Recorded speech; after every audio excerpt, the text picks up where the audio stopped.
मेराज के सफर में आप गए, 50 टाइम की नमाज आपको मिली। आप वापस आए, मूसा अलैहिस्सलाम से मुलाकात हुई। मूसा अलैहिस्सलाम ने कहा कि ऐ मोहम्मद सल्लल्लाहु अलैहि वसल्लम, कितना आपको क्या हुक्म मिला अल्लाह ताला की तरफ से? कहा कि 50 टाइम की नमाज मिली। कहा कि आपकी उम्मत नहीं पढ़ पाएगी। मैंने बनी इसराइल को आजमाया है, मैंने तजर्बा किया है, बनी इसराइल को मैंने बहुत आजमाया है, आपकी उम्मत 50 टाइम की नमाज नहीं पढ़ पाएगी। आप जाइए अपने रब से कम करवाइए। अगर अल्लाह के रसूल को खुद पढ़ना होता, 50 पढ़ने में आपको कोई दिक्कत नहीं थी। अपनी उम्मत की आसानी के लिए आप गए और 50 में 10 कम करवा के 40 लेके आए। हजरत मूसा ने कहा 40 भी नहीं पढ़ पाएगी, वापस जाइए। आप फिर गए, 40 में से 10 और कम करवा के लाए, 30 हो गई, 30 से 20 हो गई, 20 से 10 हो गई, 10 से 5 हो गई। 5 टाइम की नमाज भी जब अल्लाह के नबी लेकर के आए, हजरत मूसा ने कहा ऐ मोहम्मद सल्लल्लाहु अलैहि वसल्लम, आपकी उम्मत 5 टाइम की नमाज भी नहीं पढ़ पाएगी। और वाकई 5 टाइम की नमाज भी आज नहीं पढ़ पा रहे। बड़े कारोबारी हैं हम, बड़े बिजनेसमैन हैं, दुकान पर बैठे हुए हैं, हय्या अलस सलाह की आवाज आ रही है, मगर हमें नमाज पढ़ने की फुर्सत नहीं है। रात को 2-2 बजे तक हमारे नौजवान मोबाइल पे लगे हुए हैं और फजर के टाइम 5 साढ़े 5 बजे जब फजर की अजान हो रही है और मुअज्जिन कह रहा है अस्सलातु खैरुम मिनन नौम, नमाज नींद से बेहतर है। 2 बजे तक 3 बजे तक रात में जागने वाला मुसलमान फजर की नमाज में सोया हुआ है। मेरे प्यारे भाइयों, मूसा अलैहिस्सलाम को कितना बेहतरीन तजर्बा था अपनी कौम का। उन्होंने कहा आपकी उम्मत 5 टाइम की नमाज भी नहीं पढ़ पाए। माफ करना मेरे भाइयों, आपका बिजनेस और आपका कारोबार नमाज से बड़ा नहीं है। आप कारोबार भी कीजिए, आप बिजनेस भी कीजिए, लेकिन नमाज अपने टाइम पर पढ़िए। अल्लाह कुरान में कहता है रिजालुल ला तुल्हीहिम तिजारतुन वला बैउन अन जिक्रिल्लाहि व इकामिस सलाह। मेरे नेक बंदे वो हैं, मेरे मोमिन बंदे वो हैं, उनका कारोबार, उनका बिजनेस, उनकी तिजारत उनको नमाज से गाफिल नहीं करता है। वो कारोबार भी करते हैं, वो बिजनेस भी करते हैं, और नमाज का टाइम होता है तो नमाज पढ़ते हैं। यखाफून यौमन ततक़ल्लबु फ़ीहिल क़ुलूब वल अबसार, वो क़यामत के दिन से डरते हैं, वो अल्लाह के अज़ाब से डरते हैं, वो पाबंदी से नमाज पढ़ते हैं। नमाज के सिलसिले में आप कोई ढिलाई मत कीजिए मेरे भाई। सऊदी अरब का एक वाक़या एक आलिम ने लिखा वहां के कि एक मर्तबा में फ्लाइट में सफर कर रहा था और मेरे साथ एक फौज का रिटायर कर्नल था जो पहले फौज में काम करता था, मेरे साथ वो बैठा। कहते मैंने फ्लाइट में सफर किया, फ्लाइट से हम लोग उतरे, एयरपोर्ट पर काफी देर तक हम बैठे थे, दूसरी फ्लाइट का इंतजार कर रहे थे। मैंने एक बात नोटिस की कि थोड़ी थोड़ी देर पर वो इंसान किसी को फोन करता है और कहता है कि बेटा आपने नमाज पढ़ लिया। बार बार जोहर का टाइम आया, बेटे से पूछ रहा है नमाज पढ़ लिया। असर का टाइम आया, बेटा पूछ रहा है नमाज पढ़ लिया। मैंने पूछा ये किससे आप बार बार पूछ रहे हैं? फौज का रिटायर कर्नल था सऊदी अरब का। उसने उस मौलाना को जवाब दिया कि हाँ, ये मैं अपने बेटे को कॉल करता हूँ और मैं हर नमाज के टाइम मेरा मामूल है अपने बेटे को कॉल करके पूछता हूँ कि तूने नमाज पढ़ी कि नहीं पढ़ी। तरबियत इसको कहते हैं मेरे भाई। अपने बच्चों को अच्छा खिला देना, अच्छा पहना देना, अच्छे स्कूल में एडमिशन करा देना, उनके घर बना देना, उनके लिए LIC ले लेना, उनके लिए बैंक बैलेंस बना देना। माफ करना, तरबियत यही नहीं है। तरबियत ये भी है कि आप अपने बच्चों की आखिरत की फिक्र करें, अपने बच्चों की नमाज की फिक्र करें। इसीलिए अल्लाह कुरान में कहता है वअमुर अहलका बिस्सलाति वस्तबिर अलैहा, खुद भी नमाज की पाबंदी करो और अपने बच्चों को नमाज का पाबंद बनाओ। अल्लाह के नबी फरमाते हैं मुरू औलादकुम बिस्सलाति वहुम अबनाउ सबई सिनीन, जब तुम्हारे बच्चे 7 साल के हो जाएं उनको नमाज का हुक्म दो। वज़रिबूहुम अलैहा, और जब 10 साल के हो जाएं और नमाज ना पढ़े तो उनकी पिटाई करो। अच्छा, 7 साल के बच्चे को पीटने का हुक्म नहीं दिया अल्लाह ने। हमारे यहाँ 6-6 साल के बच्चे स्कूल जाते हैं, सर्दी के मौसम में 5 बजे स्कूल की वैन आती है, माँ जबरदस्ती, बच्चा आंख मल रहा है, उसकी नींद अभी लग रही है, माँ तैयार करती है, ड्रेस पहनाती है, स्कूल का बैग देती है, जबरदस्ती उसको वैन में बिठाती है। मेरे भाइयों, ये सिस्टम सही नहीं है। 7 साल तक तो चाइना में और जापान में आप देख लें, 7 साल तक के बच्चों को तो ऐसे ही खेल खेल में पढ़ाया जाता है, बच्चों को मारा नहीं जाता, बच्चों को पीटा नहीं जाता। ये सबक दिया था जनाब मोहम्मद रसूलुल्लाह सल्लल्लाहु अलैहि वसल्लम ने। 7 साल का बच्चा है, प्यार से समझाओ, मोहब्बत से समझाओ। हाँ, 10 साल का हो गया, अब उसके बिस्तर अलग कर दो। 10 साल का लड़का हो गया, 10 साल की लड़की हो गई, एक बिस्तर पे मत सुलाओ। 2 लड़के हैं, एक बिस्तर पे मत सुलाओ, बिस्तर अलग कर दो, चादर अलग कर दो, कंबल अलग कर दो। हमें बड़ी हैरत हो रही है साहब, 10 साल का लड़का हो गया तो क्या हो गया, हम बिस्तर क्यों अलग कर दें? इस्लाम वहां से शुरू होता है जहां से आपके सोचने की सरहदें खत्म हो जाती हैं। इस्लाम वहां से शुरू होता है। 10 साल का लड़का जो होता है समझदार होने लगता है, उसके अंदर फिजिकल चेंजेस आने लगते हैं। 10 साल की लड़की अब धीरे धीरे बालिग हो रही है। इस्लाम ने कितना पाकीज़ा मज़हब है, 10 साल का लड़का या लड़की हो जाए, इस्लाम कहता बिस्तर अलग कर दो, ताकि अब वो जवानी की तरफ जब बढ़ें तो उनके दिल में कोई गलत ख्याल ना आए, और एक बिस्तर पे अगर सोएंगे तो उनके दिल में गलत ख्यालात पनप सकते हैं। इस्लाम ने बिस्तर को अलग करने का हुक्म दिया, और अल्लाह के नबी ने कहा 10 साल का बच्चा हो जाए और नमाज न पढ़े तो उसकी नबी का जौ की रोटी के हैं चंद टुकड़े, और टूटी चटाई पे बैठे। जौ की रोटी के हैं चंद टुकड़े, और टूटी चटाई पे बैठे। ऐसी मसनद है मेरे नबी की, और है ऐसा खाना नबी का। याद है वो मुसल्ले पे जाकर, और दुआओं में आंसू बहाकर। याद है वो मुसल्ले पे जाकर, और दुआओं में आंसू बहाकर।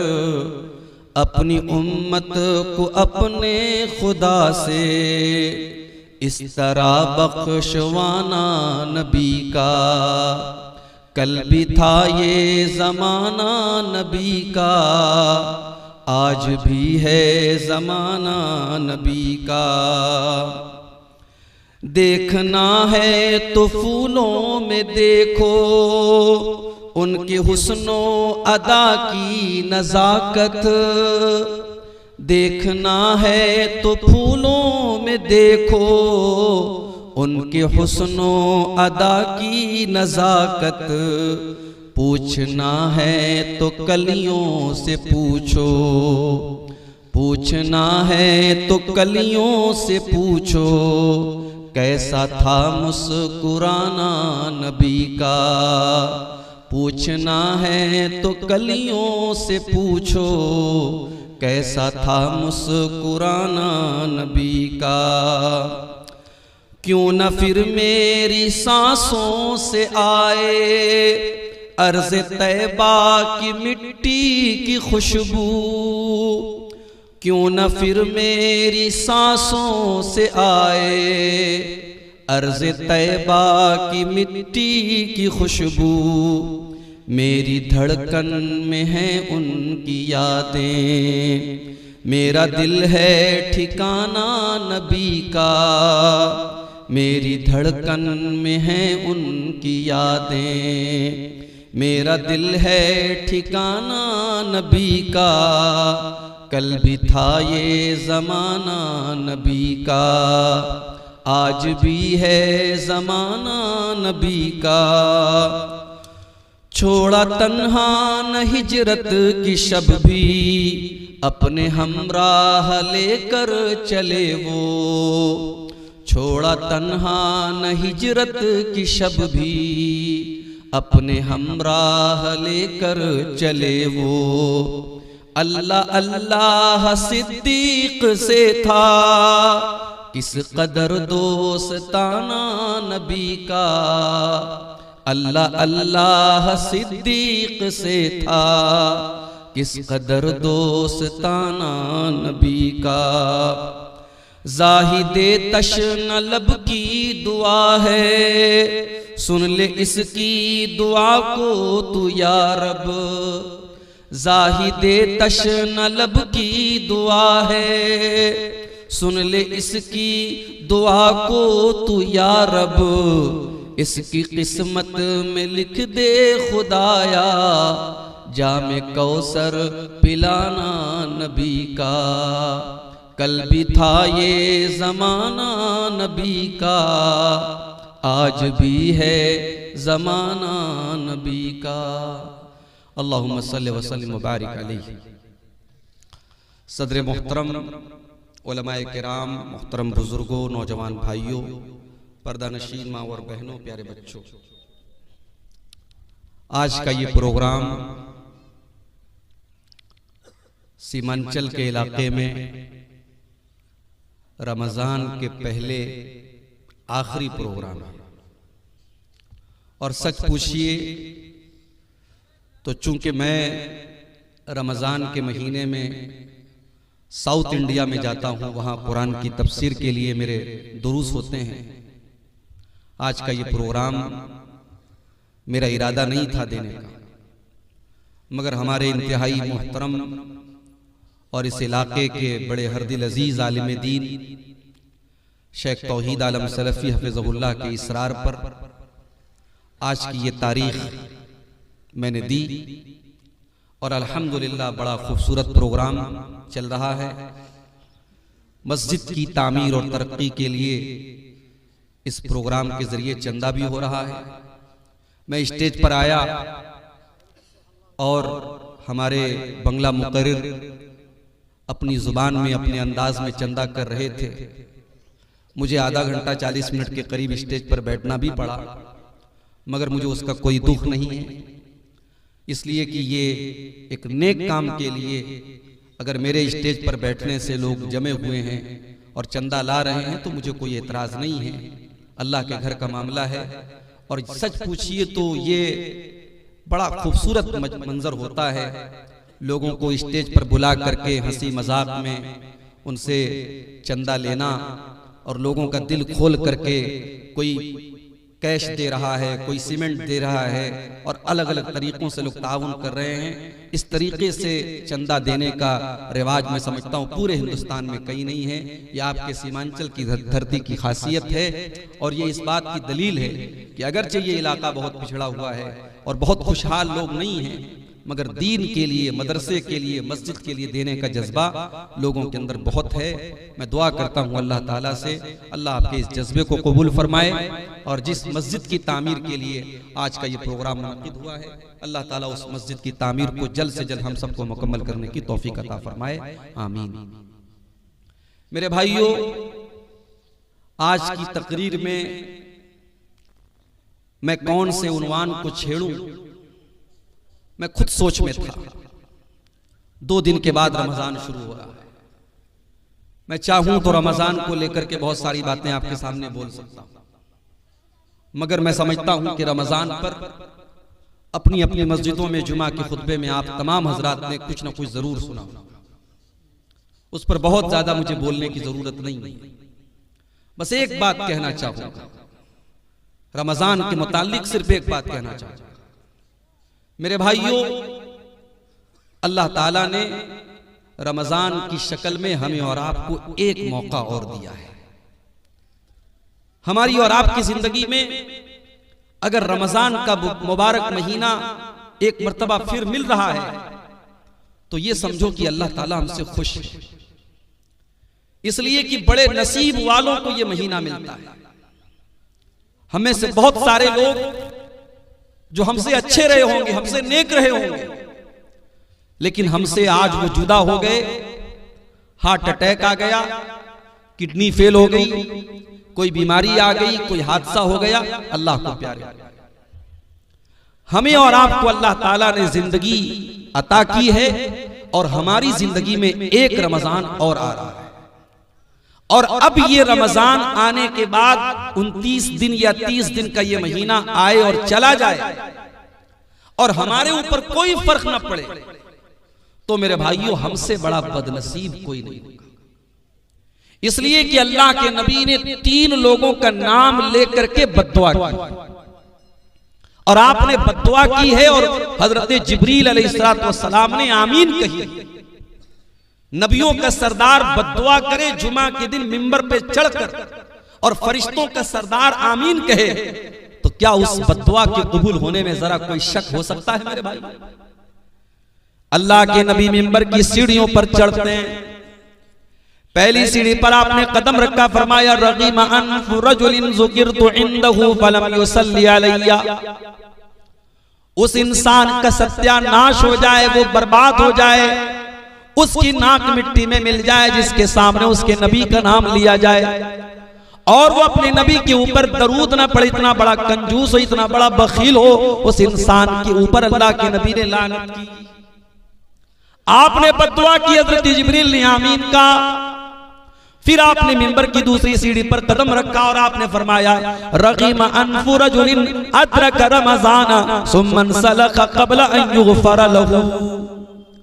उस इंसान का भी सत्यानाश हो जाए, वो इंसान भी बर्बाद हो जाए जो रमजान के जैसा कीमती महीना पाए और फिर महीना खत्म हो जाए और उसकी बख्शिश ना हो सके, उसकी मग़फ़िरत ना हो सके, अल्लाह ताला के यहाँ उसके गुनाहों की माफी ना हो सके।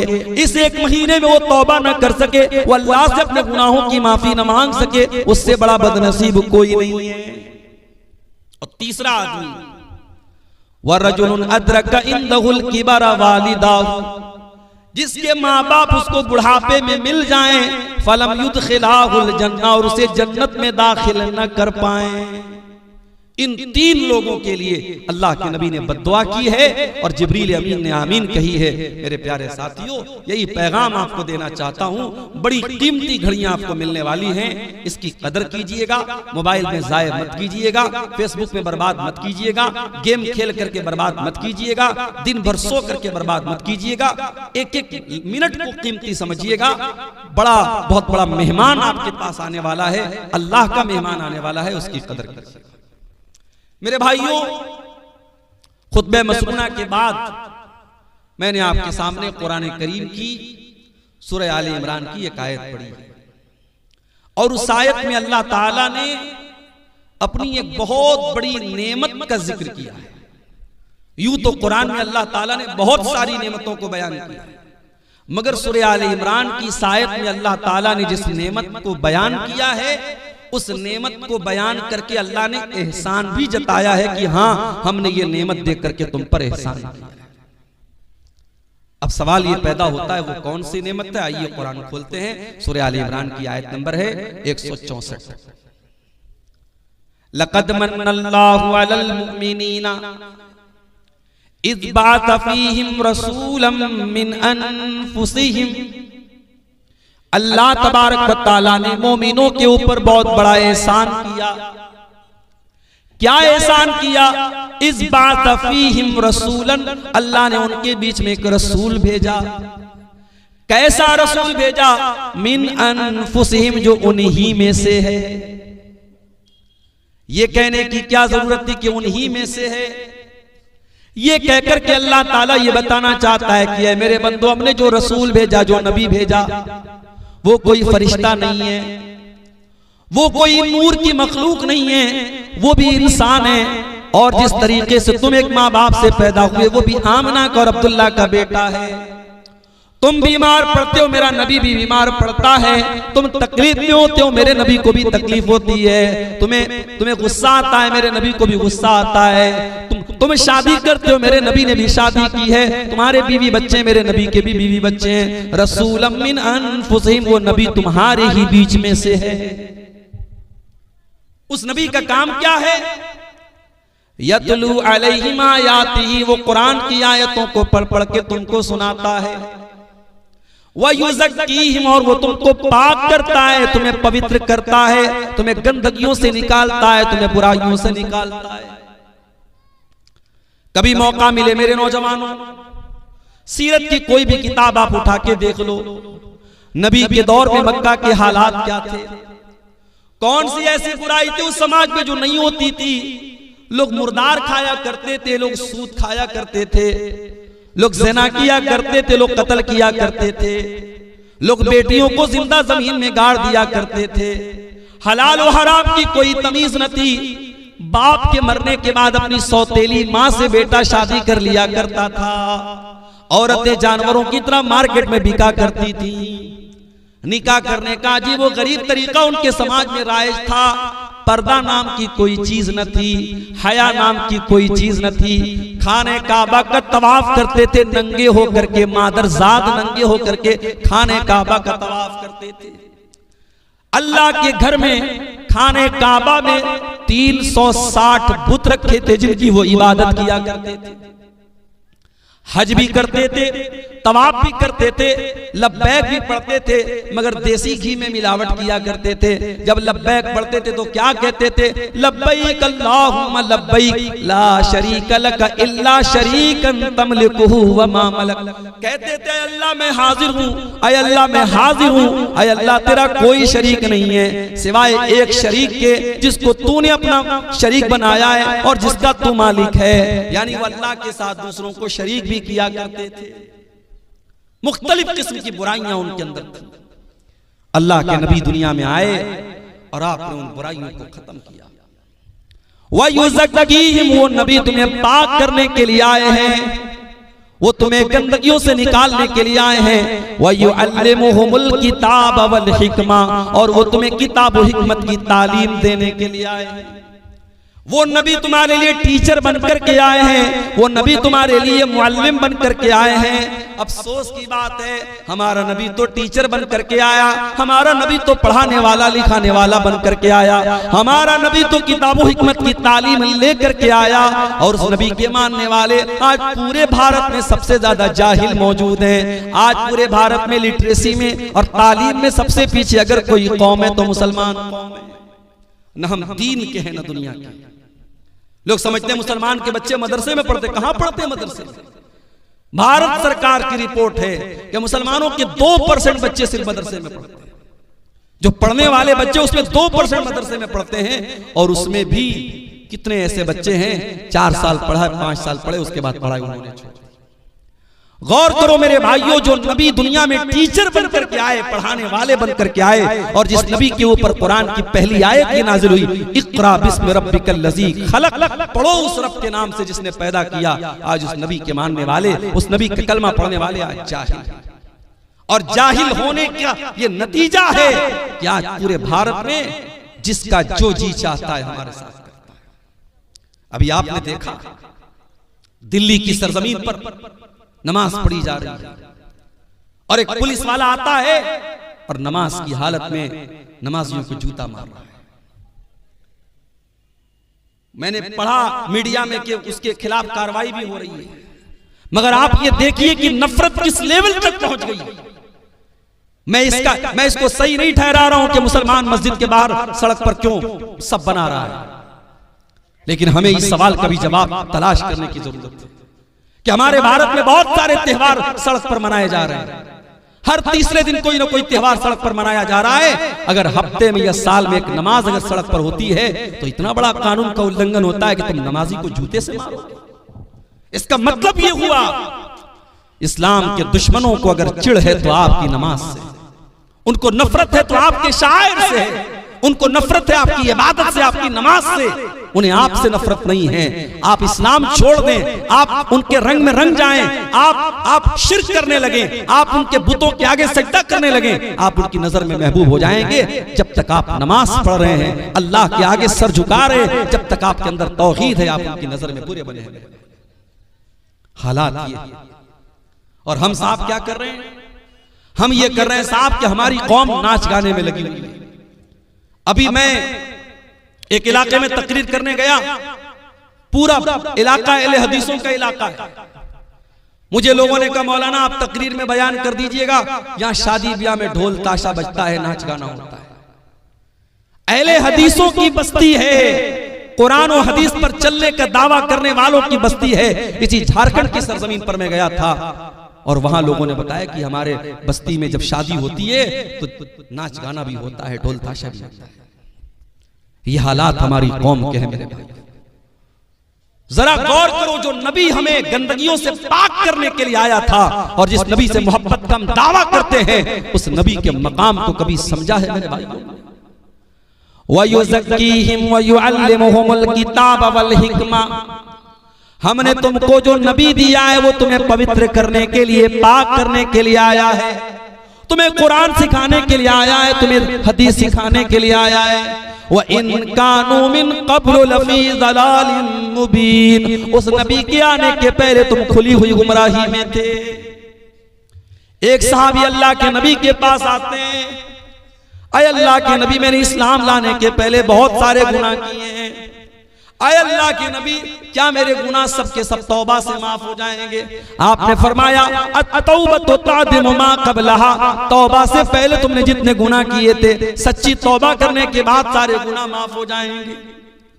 आय अल्लाह के नबी मैंने अपने हाथों से अपनी बेटी को जिंदा जमीन में गाड़ा था, मैंने अपनी बेटी को दफन किया था, अपनी बेटी को, अपनी मासूम बच्ची को अपने हाथों से कत्ल किया था, उसको गड्ढे में डाला था, उसको कब्र में जिंदा डाल दिया था। आय अल्लाह के नबी क्या मेरा ये गुनाह भी अल्लाह ताला माफ कर देगा? सहाबी बयान कर रहे हैं, आंखों से आंसू बह रहे हैं, अपनी मासूम बच्ची को याद करके रो रहे हैं। नबी अकरम की आंखों में भी आंसू आ गए। आपने फरमाया ऐ मेरे सहाबी, अल इस्लामु यहदिमु मा क़ब्लहु व तादिमु व तौबतु तादिमु मा क़ब्लहा, इस्लाम लाने के पहले तुमने जो गुनाह किए थे इस्लाम लाने के बाद वो सारे के सारे माफ हो जाएंगे, और तौबा करने से पहले तुमने जो गुनाह किए थे तौबा करने के बाद सब माफ हो जाएंगे। नबी अकरम तो इन रस्म और रिवाज को खत्म करने आए थे। जिस समाज में बेटियां पैदा होती थी तो समाज के लिए कलंक मानी जाती थी। बेटी पैदा होती थी, बेटी के बाप का चेहरा काला पड़ जाता था। अल्लाह ताला ने कुरान में नक्शा खींचा है, वइज़ा बुश्शिरा अहदुहुम बिल उन्सा ज़ल्ल वजहु मुस्वद्दन व हुवा कज़ीम, जब उसको बशारत सुनाई जाती थी तेरे घर में बेटी पैदा हुई है तो बाप का चेहरा काला पड़ जाता था।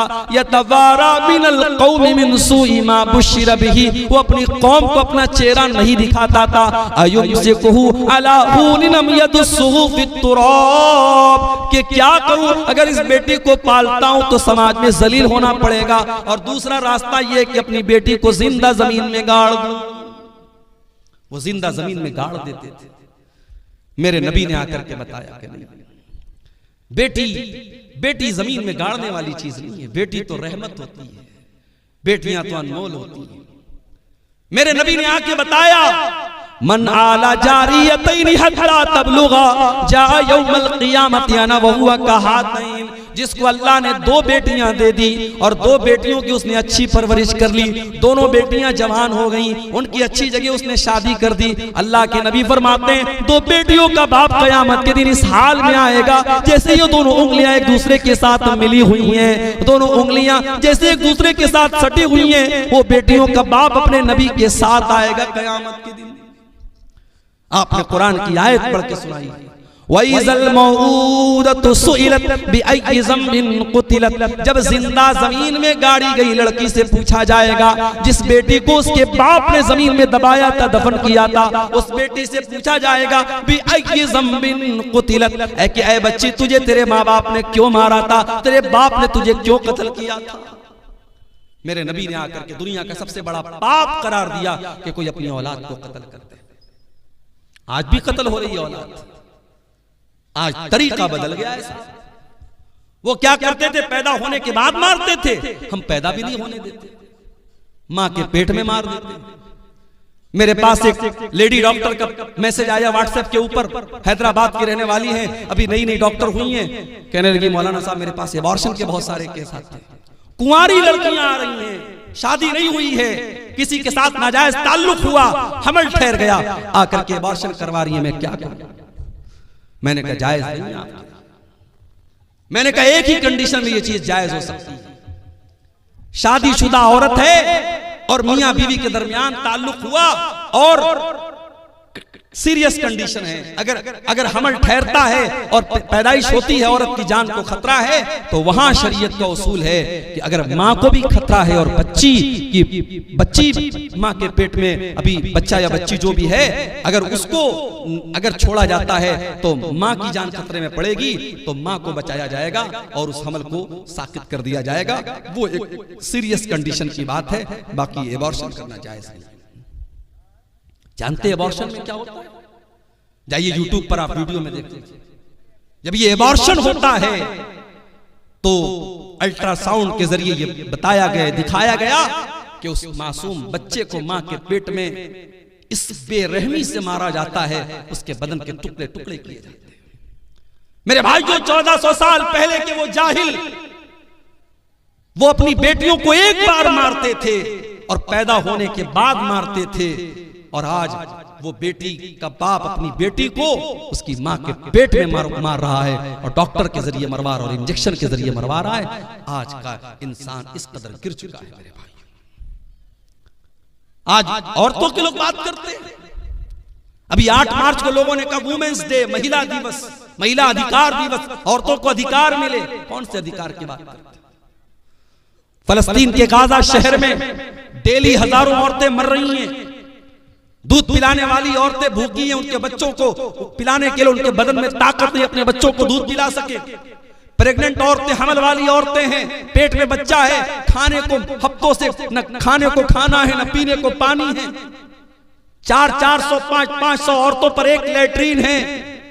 वो जानवरों जैसी जिंदगी वो औरतें गुजार रही हैं, और दुनिया में तहजीब का ठेकेदार बना है अमेरिका, और तहजीब का ठेकेदार बना है इसराइल, और ये सब उस जुल्म को सही करार दे रहे हैं और जुल्म पर चुप हैं, और उन औरतों पर जुल्म हो रहा है। और ये साफ दुनिया को कह रहे हैं महिला के अधिकार का दिवस मनाओ, वुमेन्स राइट डे मनाओ। ये ढकोसले है मेरे भाइयों।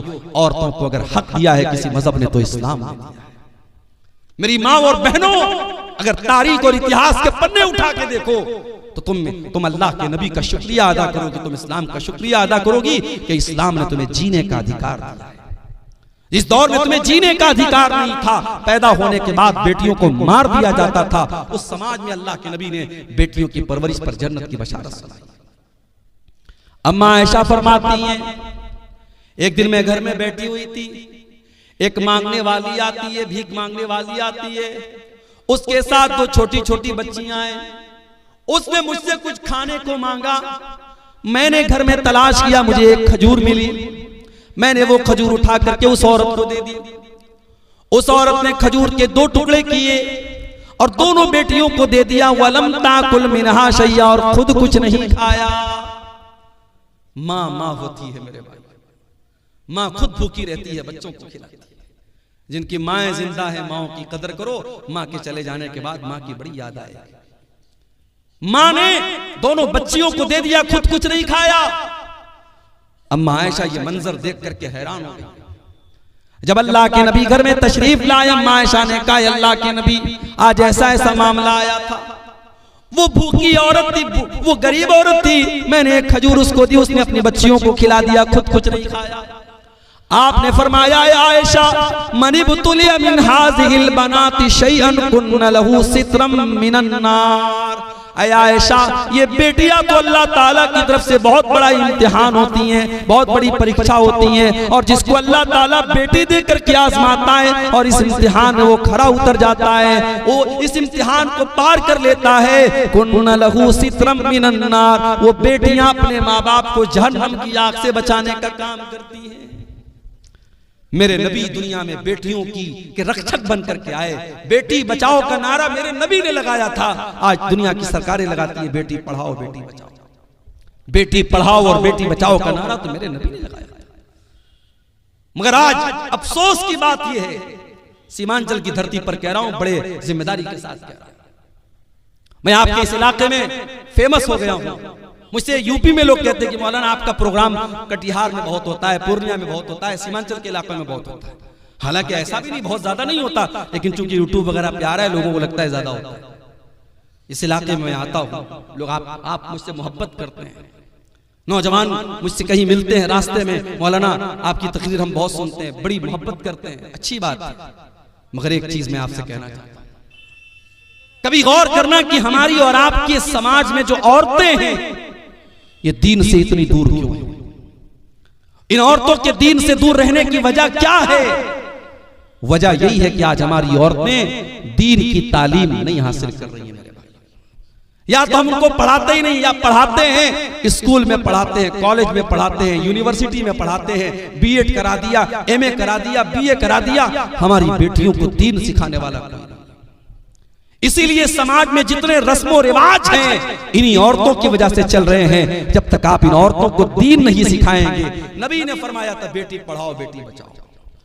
अल्लाह के नबी ने फरमाया था तलबुल इल्म फरीज़तुन अला कुल्li मुस्लिम, इल्म हासिल करना हर मुसलमान के लिए कंपलसरी है, अनिवार्य है, जरूरी है।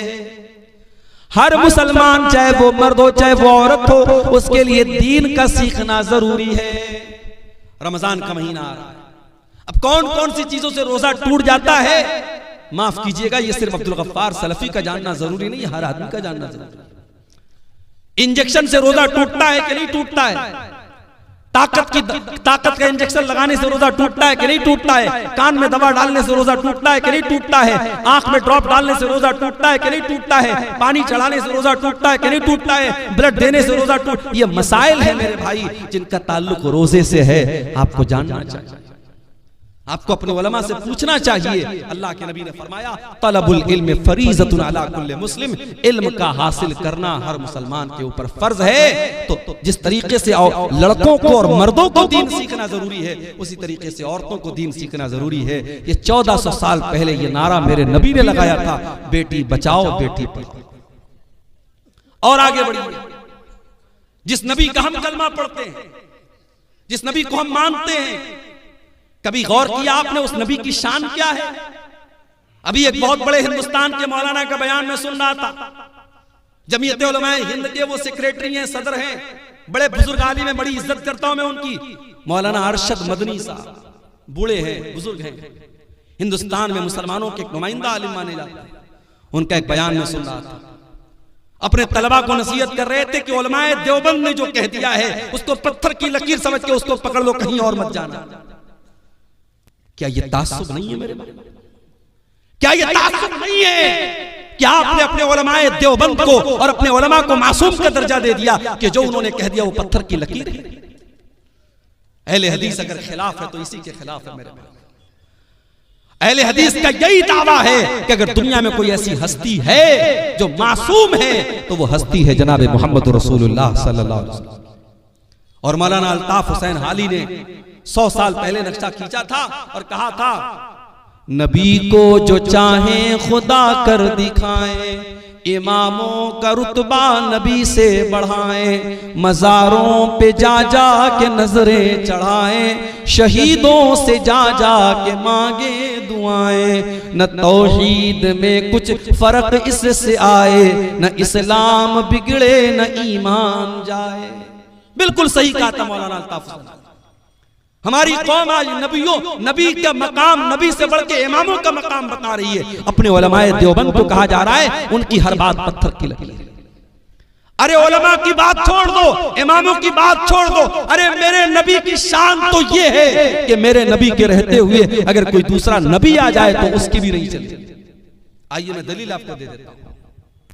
सूरह आल इमरान में अल्लाह ने फरमाया, वइज़ा क़ज़ल्लाहु मीसाक़न नबिय्यीन, याद करो जब अल्लाह ताला ने सारे नबियों से वादा लिया, लमा आतैतुकुम मिन किताबिन व हिकमा, ऐ मेरे नबियों मैं तुमको अपनी किताब दे रहा हूँ, मैं तुमको रसूल बना रहा हूँ। सुम्मा जाअकुम रसूलुम मुसद्दिक़ुन लिमा माअकुम, अगर तुम्हारी जिंदगी में मेरा आखिरी नबी आ जाएगा, मेरा आखिरी रसूल आ जाएगा, लतुमिनुन्न बिही व लतंसुरुन्नहु, तो तुम मेरे आखिरी नबी पर ईमान लाओगे, तुम मेरे आखिरी नबी की मदद करोगे। क़ाल अक़ररतुम व अख़ज़्तुम अला ज़ालिकुम इसरी, अल्लाह ने सारे नबियों से वादा लिया, सारे नबियों से एग्रीमेंट लिया कि क्या तुम इस बात का इकरार करते हो कि नहीं करते हो? कालू अकररना, सारे नबियों ने कहा कि हाँ अल्लाह हम इकरार करते हैं। काला फशहदू व अना माकुम मिनश शाहिदीन, अल्लाह ने फरमाया ऐ मेरे नबियों तुम गवाह रहना और मैं भी इस बात के ऊपर गवाह हूं। यह है मेरे नबी का मकाम। मेरे नबी के आ जाने के बाद अब दुनिया में किसी और नबी की रिसालत नहीं चलेगी, किसी और नबी की नबूवत नहीं चलेगी। कयामत के पहले हजरत ईसा अलैहिस्सलाम भी दुनिया में आएंगे तो वो अपनी शरीयत लेकर के नहीं आएंगे, अपना लॉ लेकर के नहीं आएंगे, अपना कानून लेकर के नहीं आएंगे। वो भी अगर पैरवी करेंगे तो जनाब मोहम्मद रसूलुल्लाह सल्लल्लाहु अलैहि वसल्लम के कानून की पैरवी करेंगे। मेरे भाइयों, हजरत उमर फारूक एक मरतबा तौरात का एक नुस्खा लाते और उसको पढ़ने लगते। तौरात का नुस्खा लाए, पढ़ने लगे। अल्लाह के नबी वहीं पर बैठे हुए और अल्लाह के रसूल का चेहरा गुस्से से लाल। हजरत उमर की नजरें तो किताब की तरफ है, तौरात की तरफ है, वो नजर उठा करके अल्लाह के रसूल का चेहरा नहीं देख रहे हैं।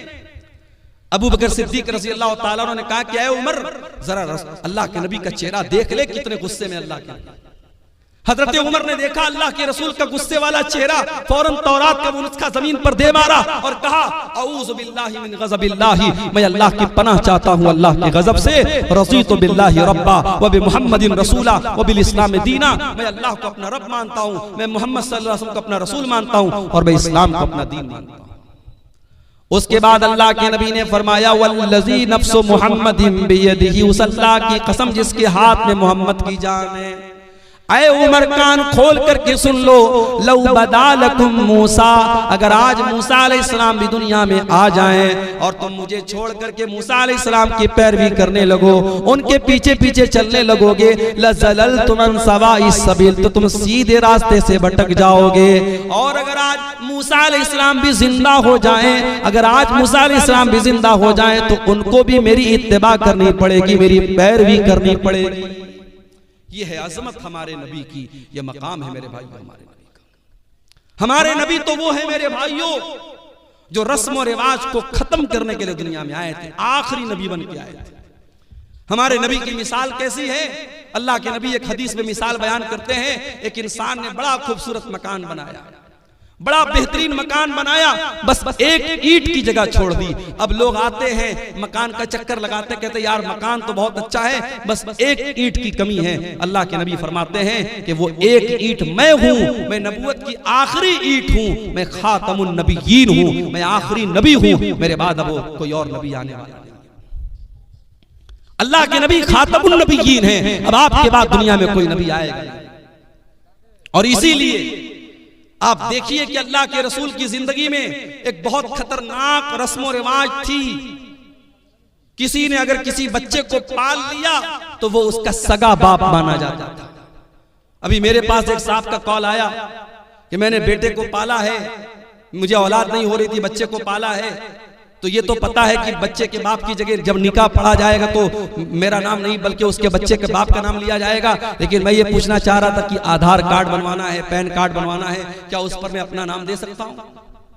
मैंने कहा भाई ये देख लो, आप अगर टेक्निकल मजबूरी है, आधार में अगर आप अपना नाम ही दे सकते हैं, बच्चे के ओरिजिनल बाप का नाम नहीं दे सकते, मजबूरी है तो अलग बात है। शरीयत तो यही कहती है कि आपको ओरिजिनल बाप का नाम देना पड़ेगा। बच्चे को पाल लेने से आप बच्चे के बाप नहीं बन जाते, शरीयत का कायदा तो यही है।